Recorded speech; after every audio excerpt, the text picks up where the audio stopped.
Day 26 with my 7-week-old Green Cheek Conure foster.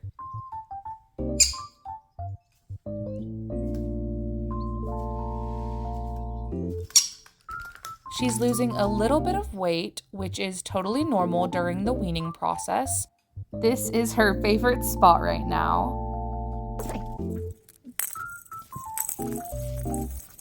I've been calling her a girl for about a month now, but we officially know the gender. Check out my page to see the big reveal. This baby loves getting scritches. Here she was the first week I had her. The second week. The third week.